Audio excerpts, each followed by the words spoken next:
Across the US, car culture is changing. Takeovers are drawing crowds and controversy, but what do they mean for the broader car scene?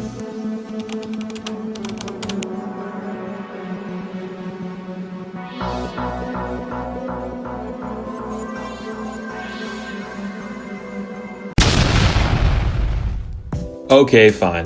I'll be the first to admit that was a little bit on the dramatic side. But videos like these are popping up all over the internet, with some of them being viewed up to tens of millions of times. Most of the time, takeovers pop up unannounced, as is the nature of such illegal activities. But people tend to confuse these events with the much more relaxed car meets, partially because said car meets that are not well organized can devolve into takeovers and sideshows. This confusion can lead to several problems for the car community at large. The first being that government officials who historically have been lenient with enforcing vehicle regulations are starting to crack down. Police officers pulling people over for modified exhausts, window tints, lowered suspension, and even cosmetic pieces like wings or aftermarket wheels are finding more reasons to have vehicles towed or impounded. The confusion also leads to legacy events being shut down as they become unwelcome in the cities and towns that hosted them. Recently, an event held in Gatlinburg, Tennessee called GAT was shut down after a group of people started performing burnouts and donuts in and around a local gas station. This resulted in the police being called and the group being broken apart, but it did also result in thousands of dollars of damage to city streets. And what's wild was this isn't just any pop-up. This is a well-known annual event that brought in tens of thousands of people from across the nation and boosted the local economy. Hotels were booked months in advance and restaurants were packed 24/7. All it took for this event to be shut down permanently was one night of chaos. One night of burnouts and damage to public property for the city to put an end to it once and for all. And just like that, an entire community lost the space they'd worked on building for over a decade. This had me curious. As someone who's trying to get involved in the car community, what was going on with these videos? So I started with two questions. First, how is takeover culture affecting the broader car community? And how does the shutdown of established events affect the car community? I will do my best to remain unbiased, but I have experienced disruptions personally due to takeovers and have a prejudice against them. So we will be investigating why these are becoming more popular, what they mean to the people who participate in them, and how they impact those who have built their following in a more traditional way, especially those who host events and have brands.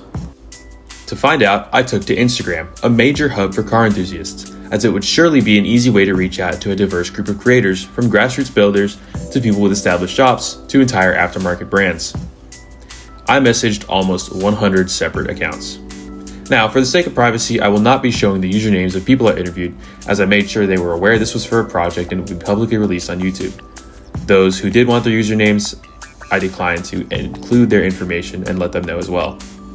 But an issue I ran into early on was discovering that takeover culture is a very American phenomenon. Several people I interviewed from Germany and the United Kingdom mentioned the availability of performance vehicles is very hindered due to emissions regulations and insurance premiums. And so I moved to creators based in the United States. There were two particular groups of people that I ended up interviewing. Those who posted content related to takeovers, either hosting them or as participants filming some of the action, and people who posted content either vlogging their build or taking photos as participants of the more traditional car meet. Those who were associated with the takeover scene tended to be less willing to answer these questions I had, likely due to the illegal nature of sideshows, but of those that did answer, the general consensus seems to be that they don't really care about the broader community, instead seeing takeovers as a way to gain a following online and as a way to express their niche. The message from the takeover scene is that it's a subgroup of car culture, the same way stance builds or classic enthusiasts are smaller parts of the bigger picture. Basically, they're enjoying automobiles in their own way. One person I interviewed from this group tells me that he felt that takeovers are the only way he could be seen.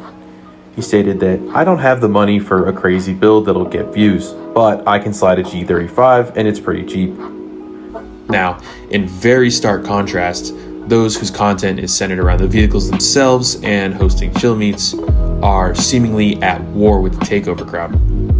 Much of the feedback I got was related specifically to nighttime events, almost always turning into takeovers, scrutiny from government related to events being shut down, modified cars being targeted by law enforcement, and laws being put in place to restrict aftermarket add-ons.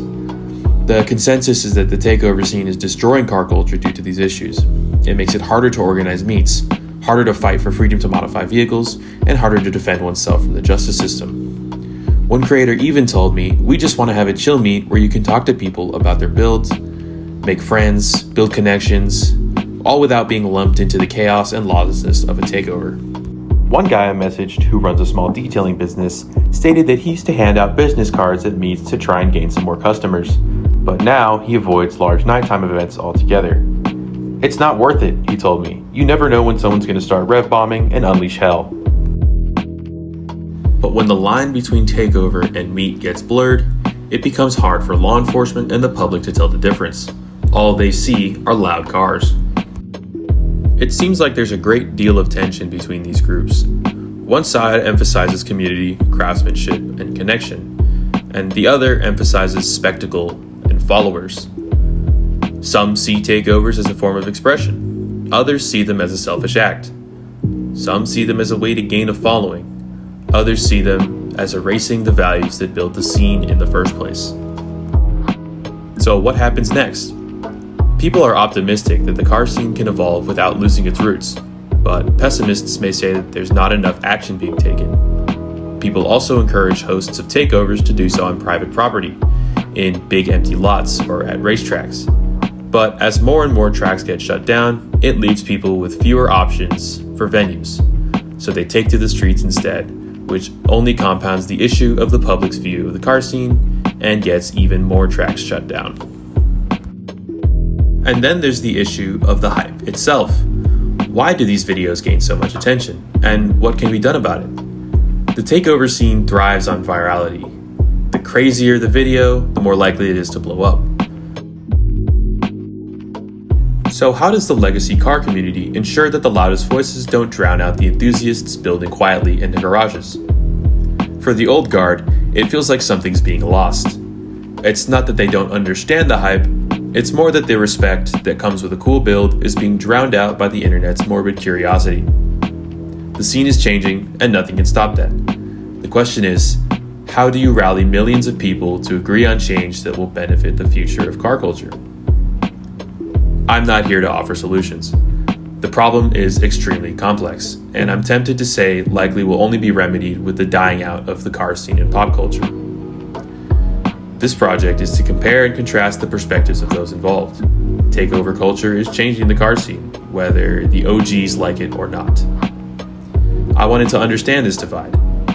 Maybe the car scene is evolving. Maybe it's fracturing. Regardless, it's obvious to me that people care enough to answer my questions and care enough to offer solutions. For me, this is less about research. It was more about figuring out where I fit in. Personally, I believe in the kind of car culture that's built on respect and community, but I also know that culture doesn't stand still. The real question may not be if takeovers fit into car culture at all. Maybe it's about what kind of culture we're willing to fight for.